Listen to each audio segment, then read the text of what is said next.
Hi, welcome to week 4 CE222 recitation. And let's look at the first problem 4.4.2. This problem has a pipe system look like this. And the problem give us the basic information that the length of the pipeline equal to 400 feet and the diameter is equal to 1.5 feet, and the length for pipe 2 is equal to 300 feet and the diameter is 2 feet, and the total flow rate in this pipe system is equal to 50 CFAs, the cubic feet per second. And the question also provides us the coefficient for the minor head loads, which is this band have the coefficient equal to 0.2. And the question asks us to solve the flow rates in the pipe 1 and flow rates in pipe 2, and also the head loads in this pipe system. And we need to solve these 3 variables using these 2 different methods. The first one is Hardy-Cross principle. And because this is a relatively simple pipe system that we only have one loop, so instead of using the iterative method, the Hardy-Cross principle, we can use a more direct solution. So let's do that first.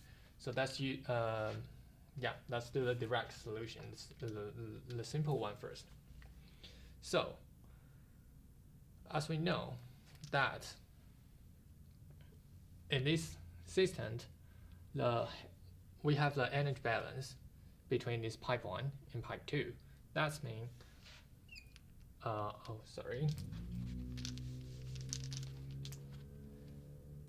the head loads in pipe 1 should equal to the head loads in pipe 2. And the head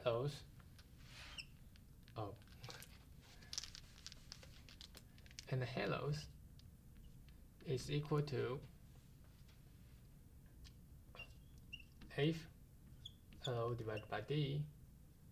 This is the friction head loads plus the minor head loads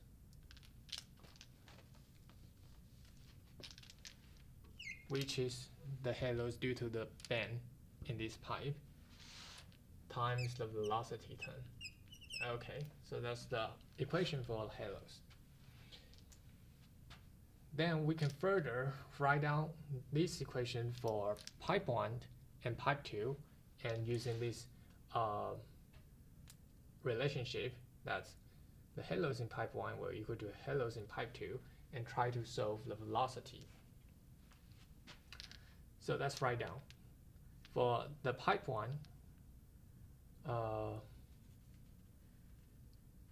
we have, and because we need this vector, and currently we don't know the v yet, the velocity yet, so as we encounter this kind of situation lots of time, we will need to calculate this term first, and use this term and multi-diagram to gauge a vector f, and use that guesses first. And after we solve the velocity, we use that velocity to calculate the Reynolds number, and use the use that Reynolds number and multi-diagram to verify our guesses whether it's correct or not. If they are really apart from each other, then you should use the new vector f to do the entire process and solve the velocity again until the new vector f and the original vector f are close enough to each other. Then we can stop the process. So here, because this is a concrete pipe, so the E is equal to 0.0012 divided by the diameter of the pipe 1, 1.5. This gives us 0.0008. So in this case, we gauge the vector F1 equal to 0.019. Okay, and similarly we can do the same thing for pipe 2. symmetry of the pipe, but the diameter is different this time, and we will have this turn equal to this value.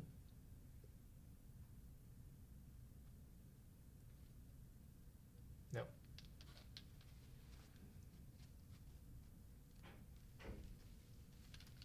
.06, and we guess the vector 2 is equal to 0.0175. Okay, now we can write down the equation for pipe the head loss equation for pipe 1 and pipe 2. So for pipe 1, we have a head loss that's 0.019 times the length 400 divided by the diameter 1.5 plus the minor loss, and because we have one bend and two bend, so we need to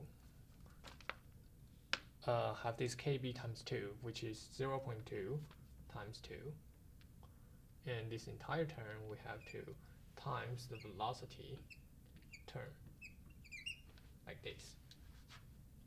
And this is for pipe 1. And according to this equation, the head loss in pipe 1 will equal to the head loss in pipe 2. Length of the pipe 2 divided by 2 plus, and similarly we have two bend here, so 0.2 times 2 and times the velocity term. Okay, so we now have the equation. And what else? We need the velocity, but the only information that we have is the flow rate. So what we can do is try to replace this velocity into the flow rate, and the flow rate is also the parameter that we try to solve. So V2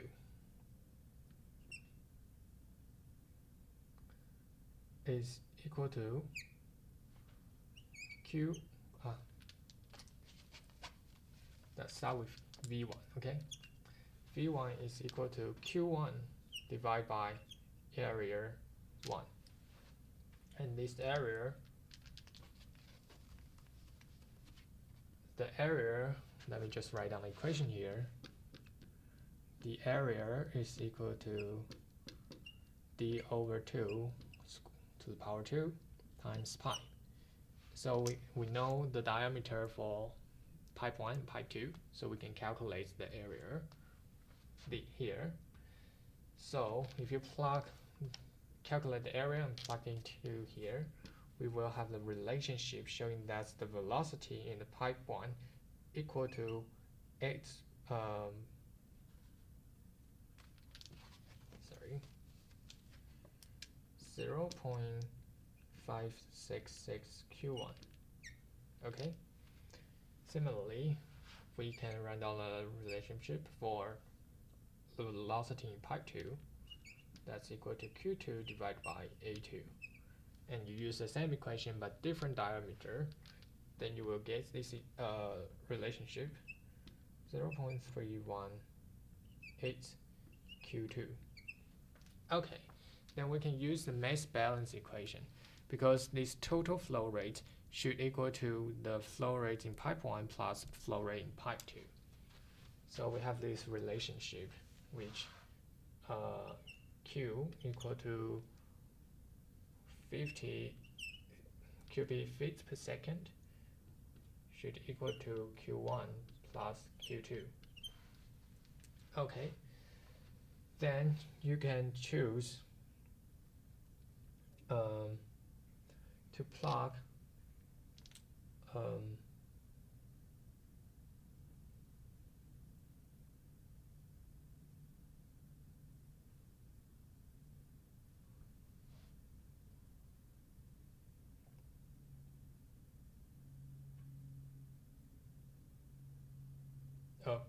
Yeah, sorry. So we need to find out the relationship between Q1 and Q2. So we can use this mass balance equation to solve for the flow rate. So how can we do that? The equation that we haven't used is this Hello's equation. So now you know we can replace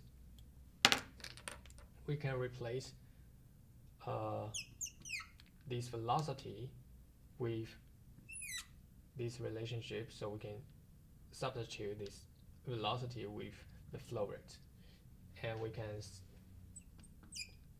also replace this velocity too with this relationship. Okay, so if you consider the entire these three equations here, we will have a new relationship showing that Q1 equal to 0.418 Q2. Okay, now we have the relationship between Q1 and Q2, and now we can plug these into this equation. So Q1 is equal to 0.418 Q2. So here you will replace the Q1, 0.1 plus 1 Q2. Okay, then you can solve the Q2 equal to divide by 50 divided by 1.418 is equal to 35.3, and you just plug you just use this relationship to calculate the flow rate 1. That will equal to 14.7. So this 14.7 is equal to 0.418 times 35.3. Okay, now we have this flow rate, and we can use these two equations here. Oh, let me change a different color again. So you plug this Q2 to here, and you plug this Q1 to here. We can calculate the V1. V1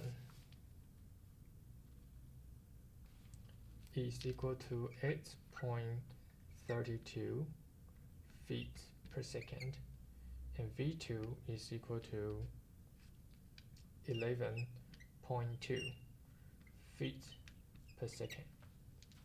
Okay, so now we got the velocity for pipe 1 and pipe 2 using the information that I show here. Next, after we got the velocity, we can calculate the Reynolds number.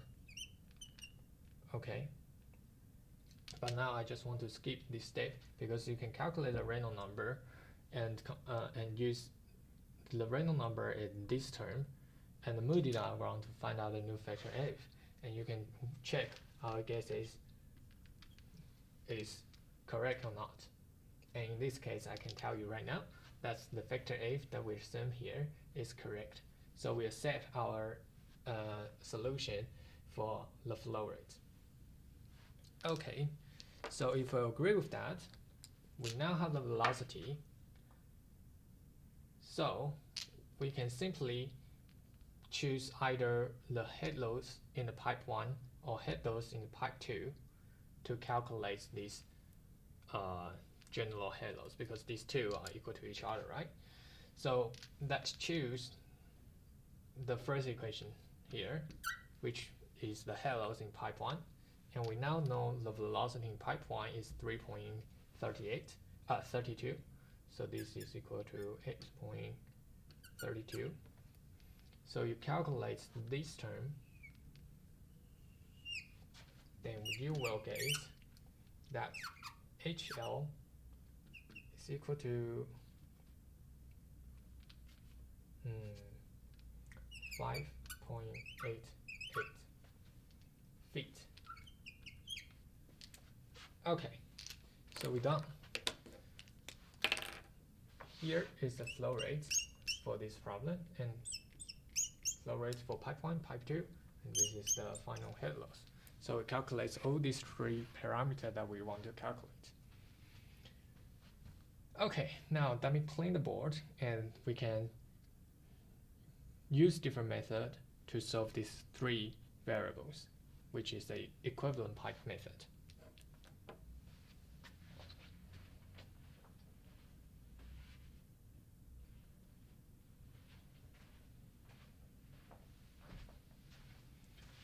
Okay, now we try to use the equivalent pipe method to solve this same problem. The idea is that we want to replace these two pipelines with a single pipeline. So to do that,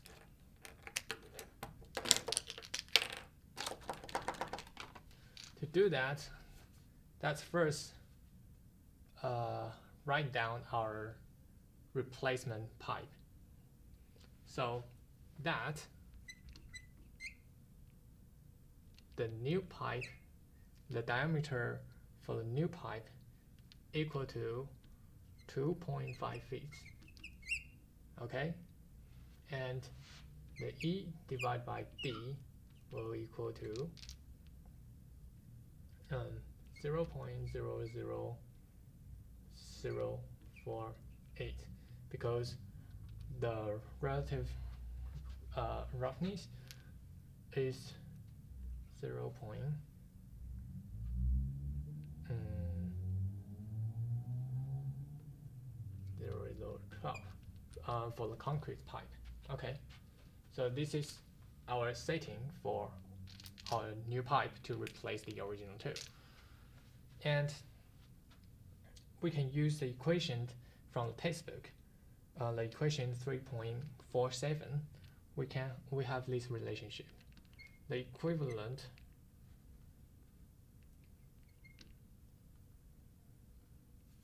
pipe divided by FE. This is the factor F that we use to calculate the head loss. And the length E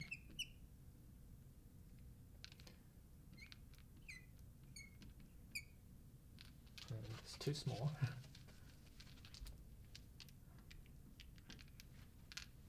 Will equal to the pipe 1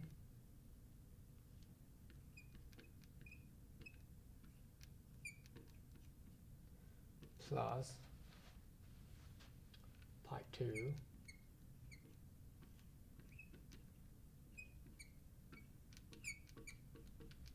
Okay, so this is the equation from the textbook 3.47. Okay. Then you just plug in the number, because you know this for pipe 1 and pipe 2, these are all known number, because the factor F from the previous method, we already know that F1 is equal to 0.019, and the F2 is equal to 0.0175, right? From the previous problem, we already solved this. And for this FE, we use this number and we get a value for that, which we get that's FE equal to 0.017. Okay, so you know the diameter for this equivalent pipe is 2.5, as we this is our setting, and the length is the parameter that we want to solve using this equation. So after you solve this equation, you will find out that the length of this equivalent pipe is equal to 478 feet. Okay. And then from the table 3.4, we can further get the head loss equation, that the head loss between A and B equal to 0.0252 eighth times LE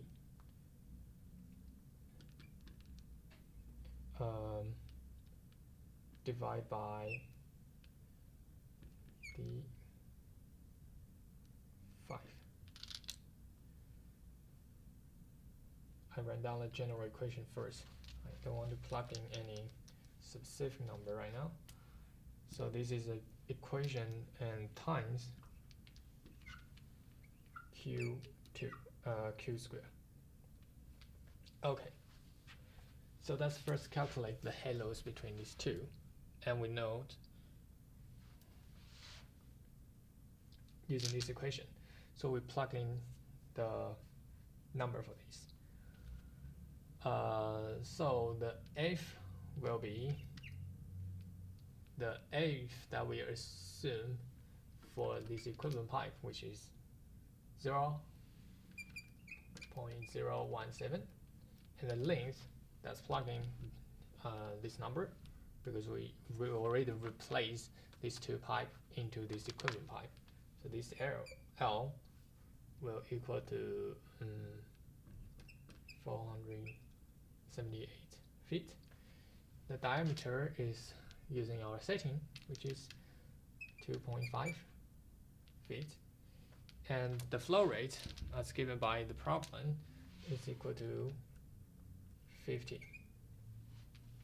Okay, so we can solve this HB, that's equal to 5.24 feet. Right. Okay, so since we have the energy balance equation, so we should know if we use the equivalent pipe to calculate the halos, these halos will also equal to the original halos in pipe 1 and pipe 2, right? So we can use that relationship and use this equation again, but for the original pipe 1 and original pipe 2 to calculate their corresponding flow rate. Okay, so let's write this known information, this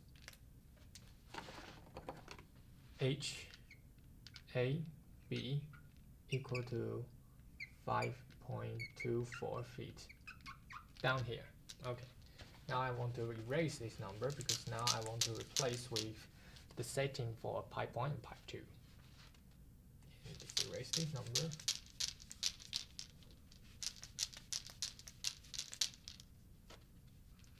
Okay.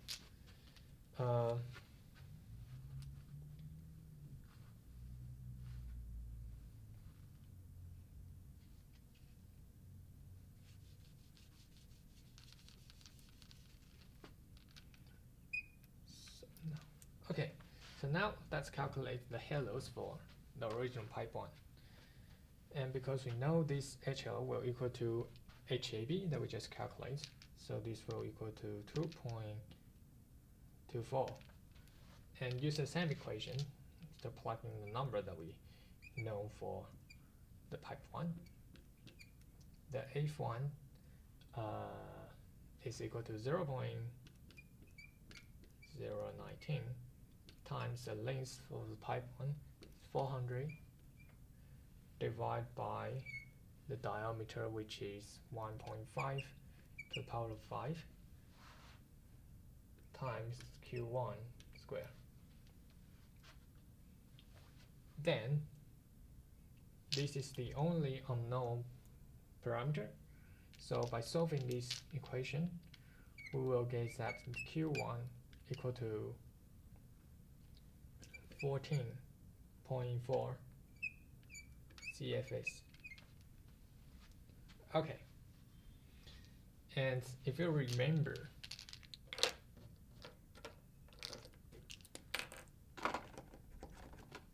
due to the mass balance, Q will equal to Q1 plus Q2, which this Q is equal to 50. So now you already know this Q1 is equal to 14.4, so you can solve for the Q2. That is equal to 35.6.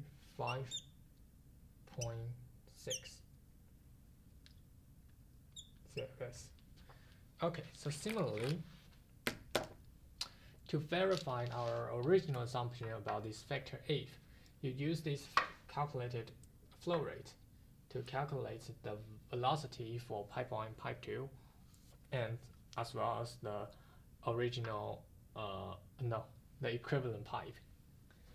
Then you can calculate the Reynolds number and use this term and the Moody diagram to find out a new factor f and compare that new factor f and this original assumption to see whether they are close to each other. If they are close to each other, then we believe our answer is correct. Okay, but now I skip that step and I will tell you that these 3 factor f are good enough to be used for this problem. So if that is true, we have solved that Q1 equal to 14.4 here, and we solve the Q2 using this equation here, and we also solve the head loss that we calculate using the equivalent pipe. So until now, we have calculated all these 3 required variables using the equivalent pipe method.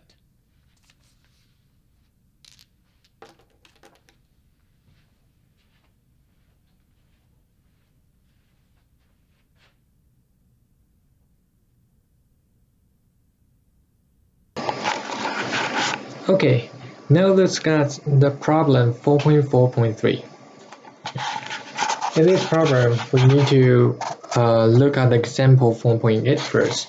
So here, the example 4.8, solve the pipe system shown here, and the figure 4.9 that I add here is the final answer, as well as this table that is the flow rate and the head loss after solving this pipe system. And if you want to see the procedure of how to solve this pipe system in this example, please see this example at the textbook. Now we looked at the problem 4.4.3 and okay, so in the first sub-problem in this 4.4.3, the problem asks us to determine the pressure at a junction A, but now we consider different paths from the example. So now we consider the path A to B, B to C, C to H, and H to F. Okay, we try to calculate the pressure at the junction F using this path, which we will consider the head loss in those pipe line. So to do that, it's fairly straightforward. So the pressure at the F will be the pressure start from A, because the pipe start from A point and go through this line, this path. We will minus the pressure drop in AB segment minus the pressure drop at the BC segment minus pressure drop at the CH segment minus the pressure drop at HF segment. And since we already have the solution here, I mean the difference, the pressure drop, this delta P from this table, so we can just plug in those values and we can calculate that. So the pressure at the A point is equal to 489.5 from the example. Then we minus AB, which is 80.3, minus BC, which is 119.4, okay, and minus CH is 5.9, and minus HF 116.5, and we'll get the final answer 167.4 kappa. So this pressure that we calculate using different paths from the example show a slightly variation, but this variation could come from the rounding error or the computational end before the network is balanced completely, because we solve this system by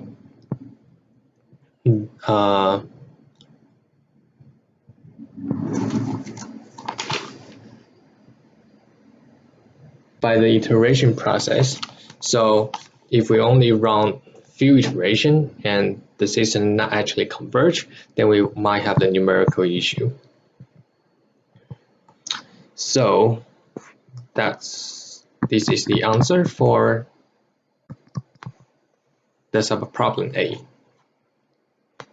And for the problem B, the question asks us, where is the lowest total energy point in the system without doing any calculation? And as we see from this example, the energy loss is mainly because the pressure, the head loss, and this head loss is mainly contributed by the friction loss. So we can find the point that the water, that the path is the longest.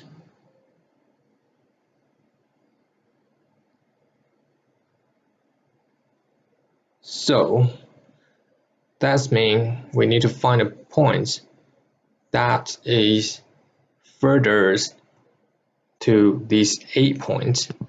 In this case, F is the point that have longest pathway from the A point. So in this case, the node F will be the point of least total energy. Okay.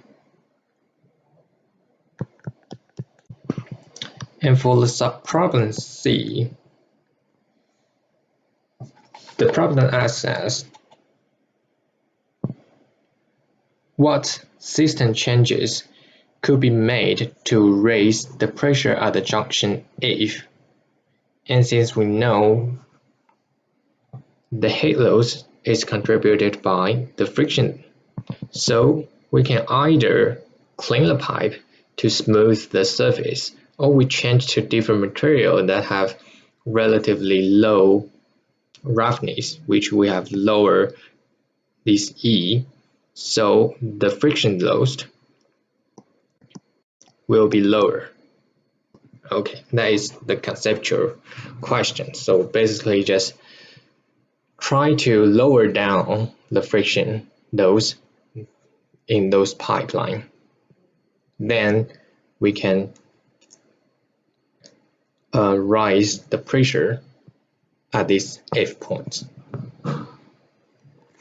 Okay.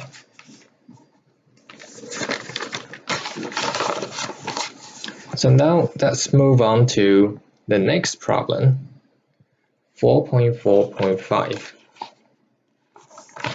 In this problem, we'll actually want to jump into solving this pipe system. and we want to solve the flow rate in each pipe and determine the pressure at each junction that exceed 170 kappa. And the problem gave us the demand at the junction D is equal to 0.55 cubic meter per second, and the demand at the junction E is equal to 0.45 cubic meter per second. And this also tells us the inflow rate at this junction A, which should equal to 0.55 plus 0.45. That means this will equal to 1 cubic meter per second. Okay. And here, this table shows the basic information for this system. And to solve this, we will use the Hardy-Cross solution method. And you can either calculate this by hand or use the Excel that Ethan provides on the course site. But here, I just show you the table and show you how you can fill in those values, then get the final answer. And as we know, the Hardy-Cross solution method is an iterative method, and the problem only asks us to go through 2 iterations for each loop. Okay, so as you can see in this figure, we have loop 1 and loop 2, and we need to calculate them separately. Okay, so let's start with the first iteration, and that calculates some that's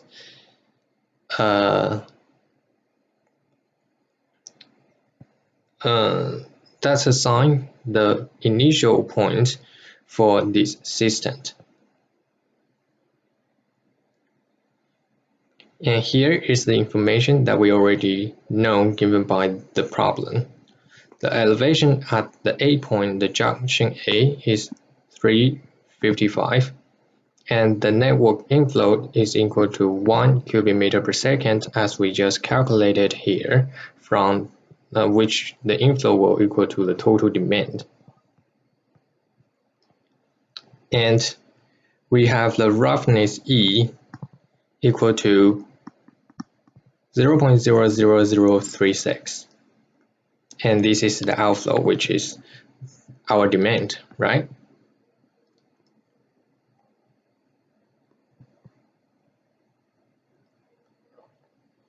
And the problem already gave us the initial flow rate for each pipeline, for each pipe. So we just copy them down here as our starting point. The length is also given by the problem already, as well as the diameter. So if we know that the pipe roughness is equal to this value, then we can calculate this E over D. And we can use the equation 3.23 to solve the factor F, which we will use it to calculate the head loads in a later iteration. And I show the equation 3.23 here. And this equation, you can find it in the textbook.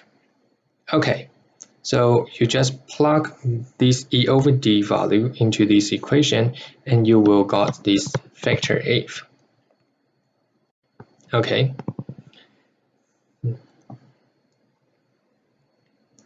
And we can pre-calculate the factor K. And what is the factor K? Is essentially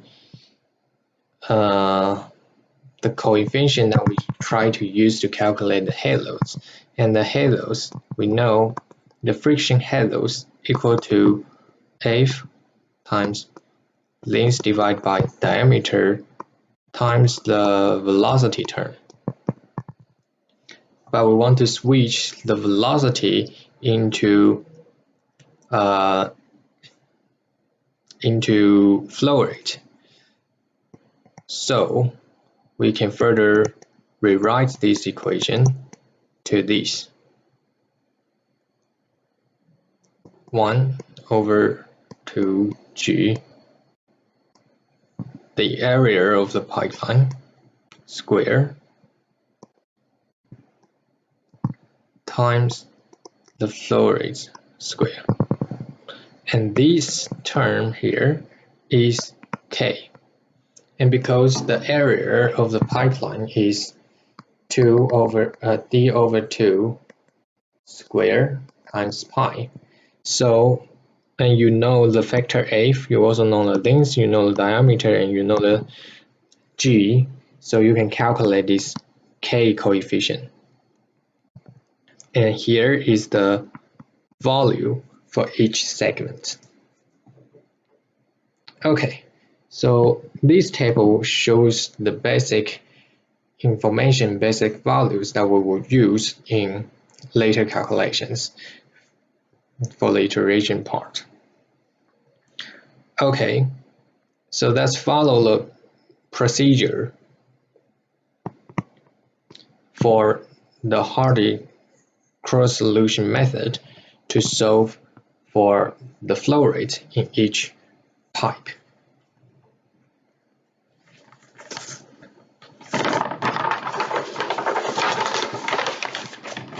Okay, let's start with the loop one.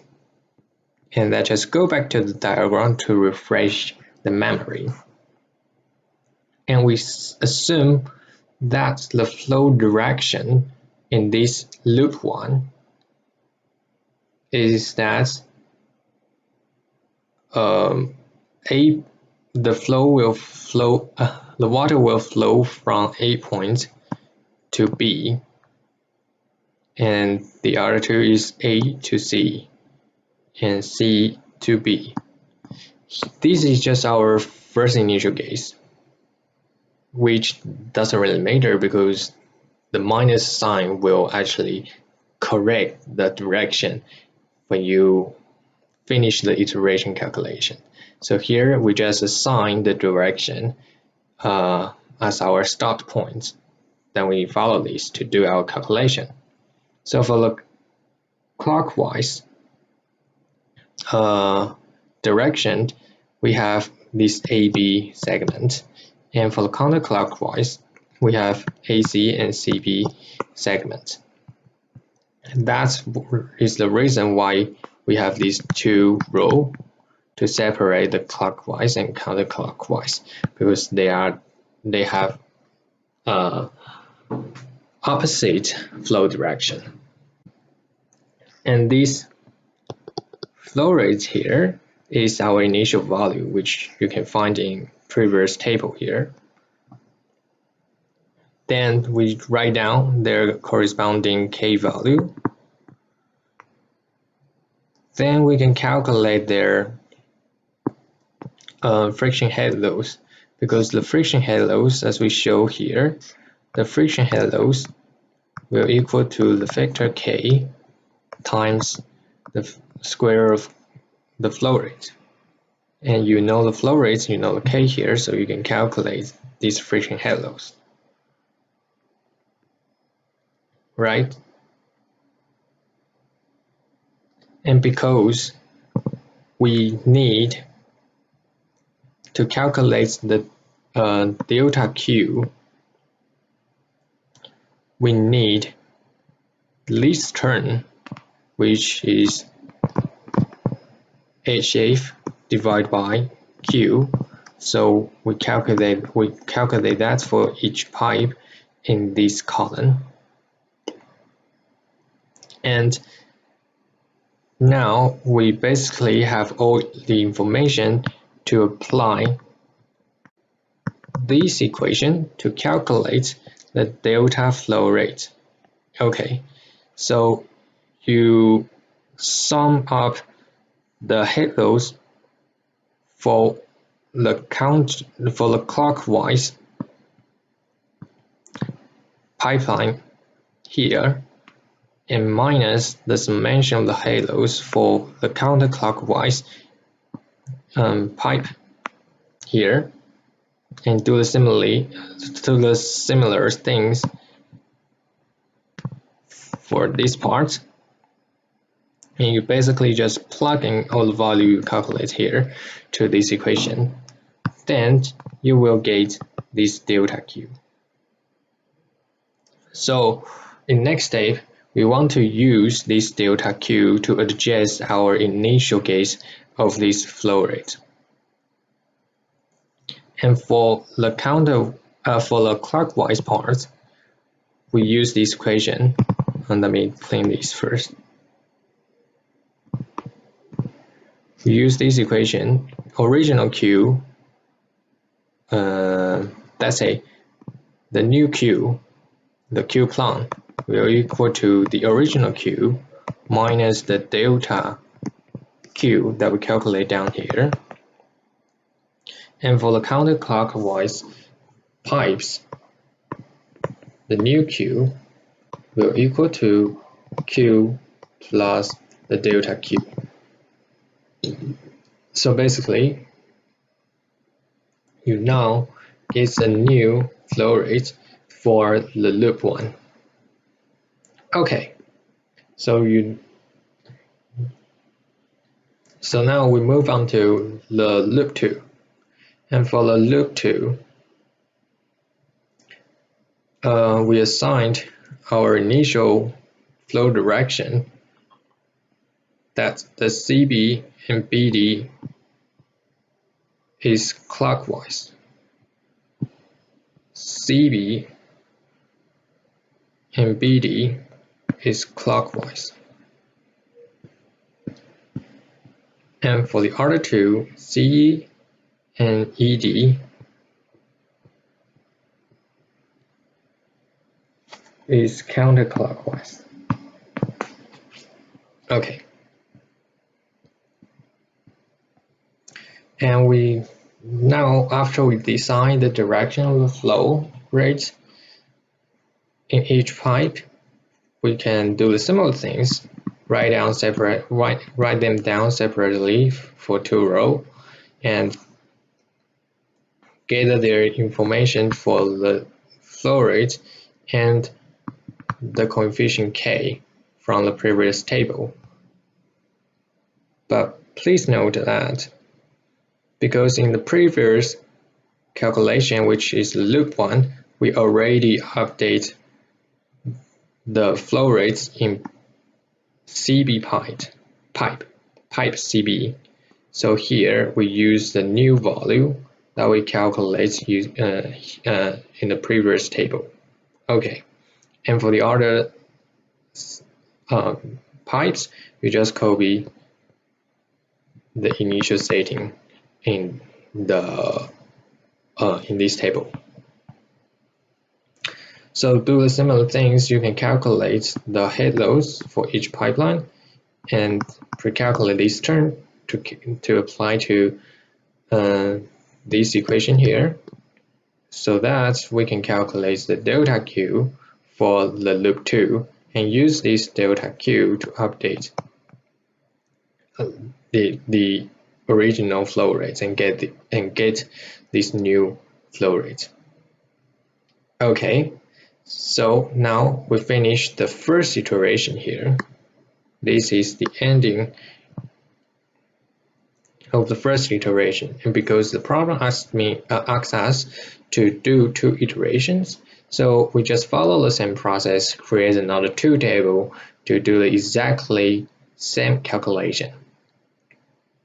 And I just show you the table here, but I'm going to skip to explain each term because it's exactly the same.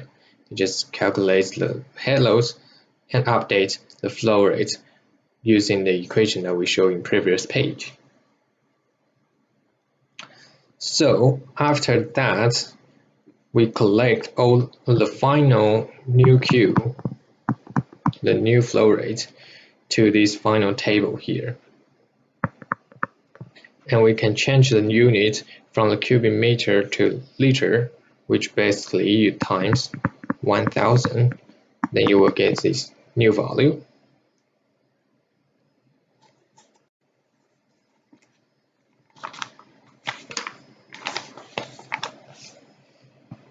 And we want to determine the pressure of the junction E and D. Why? Because we want to make sure the pressure at each junction exceed 170 kappa, and as we know that the points that further away from the inflow junction, which is this junction A, will have the lowest pressure head. Therefore, if we can make sure that the junction D and E have the pressure higher than this 170 kappa, then we basically shows that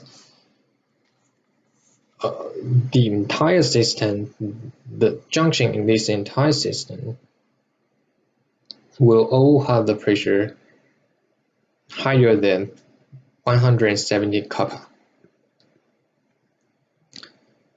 So let's start with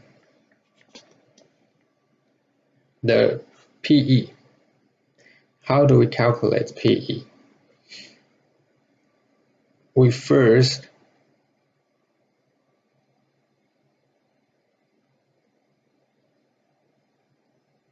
need to subtract the halos, choosing the path from A to E, and let me copy the direction of the flow down here. So we have the flow in this direction. Okay. So in this case, let's choose these paths AC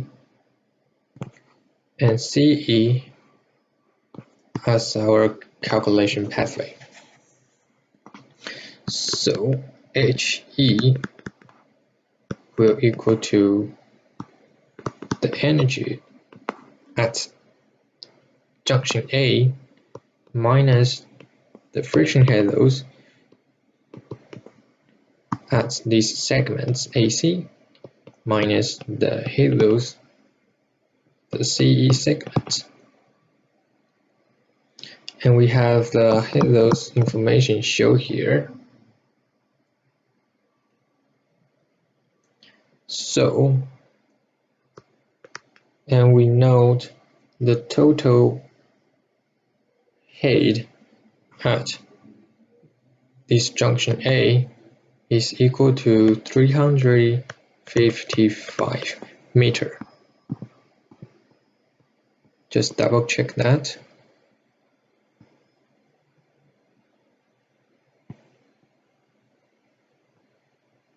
Yeah, the elevation is 355 at this junction A. Okay, so 355 minus the halos, which is 7.18 minus 15.14, and we will get the total energy head at junction E is 332.7 meter. And because we want to calculate the pressure turn, so the pressure turn will equal to the total energy at the junction A minus the elevation of the junction E, which equal to 332.7 minus 314.1. This is the value given in previous table. And we will get that the pressure head is equal to 18.6 meter. And we convert the unit into PSI. Into kappa. So that means 18.6 meter into times 9,790 Newton per cubic meter. And we will get that this is equal to 182 kappa. So it's actually bigger than the requirement, 170 kappa. 170 kappa. Right? And we want to do the same thing for junction D. So we calculate the total energy at the junction D by using the similar way.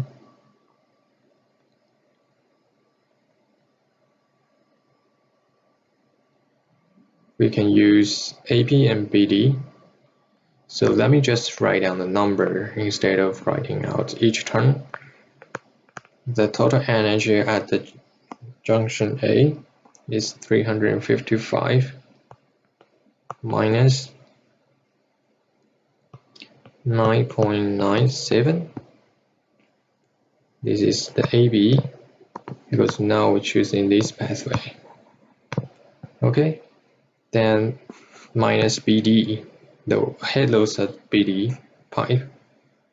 BD is 15.75 equal to 329.3 meter. Similarly, you can do the units conversion, then you will get PD equal to 166 kappa. So actually at the junction D, JD, the pressure at the junction D is lower than 170 kappa. So it's not reach our requirement for this system. Okay, so we have solved the flow rate in this pipe system, and we also verify which junction that have the pressure head that have the pressure lower than 170 kappa, which is this junction D.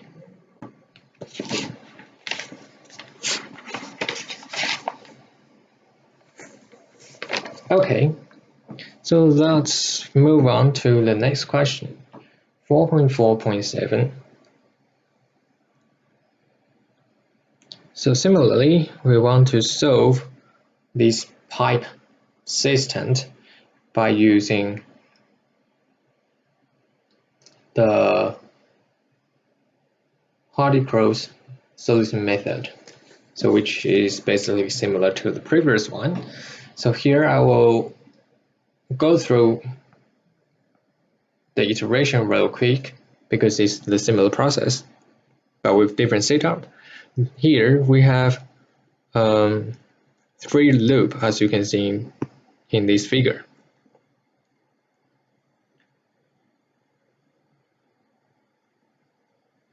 So we want to calculate the flow rate in each pipe and to examine where are there any junctions that have the pressure lower than 30 psi. So really similar to our previous question. And here is the information that given by the problem. And to start the iteration process, as we did previously, we gather all the initial information here and pre-calculate some terms that we will use in the later calculation. And here we calculate this factor k using this equation show down here. After you prepare those basic information, you can start the iteration calculation process. So similarly, you will assume the direction for each pipe, then separate them into these two rows and do the calculation. So you use the information, you use the initial flow rates that given by the problem and collect those k value from this information table down here. Then you can calculate the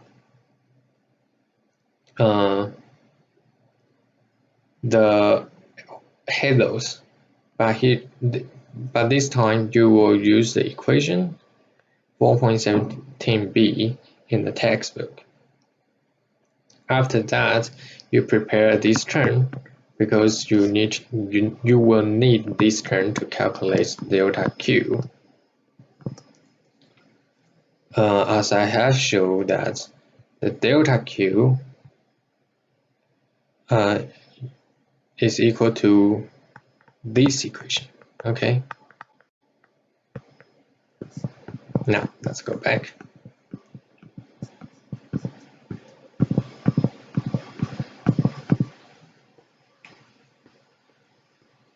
So after that, you use this delta Q to correct the original flow rate. Then you move on to the loop 2, do the same thing, but just to be sure that if there's a same segment that we already used in the previous loop, then we should use the new value for this segment. Okay, and the rest of the things, the rest of the calculation is the same. And you use this delta Q to update your flow rate. And then you can move on to the loop 3. Do the similar things. You can press pause to see the detail of those value, but here I'm going to screen through it. So after you calculate the loop 3, you finish the first iteration. Then you start to do the next iteration and follow the similar step for the loop 1, loop 2, and loop 3. After that, you will collect the updated flow rate for each pipe in this table. And because you know the length, you know the diameter, you know this K value, so you will know the final halos, the friction halos for each pipe. And then you can use the equation that we used in the previous problem to calculate the total energy at each junction using the junction A minus the halos in one of the pathway that go to the junction that you want to calculate it, then you will get the total halos for that junction, and you minus, to calculate the delta B, you minus the elevation of that junction and you will get the pressure head. Then you can calculate the pressure from here. Okay, so assume that you can do some unit conversion.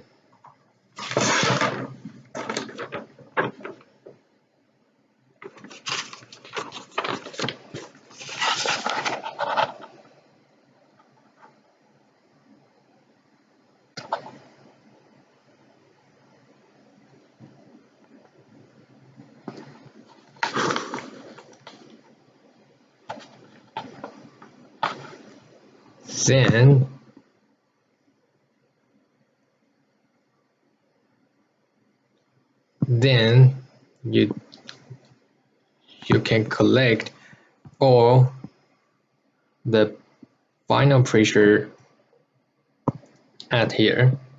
Okay, so sorry about here. This calculation is actually down here. So you calculate the total height, and you have the elevation, so you will know this term, and after you know this term, you can do the unit conversion to calculate the pressures at each junction. Okay, and then you will find that one of the junctions actually have the pressure lower than 30 psi.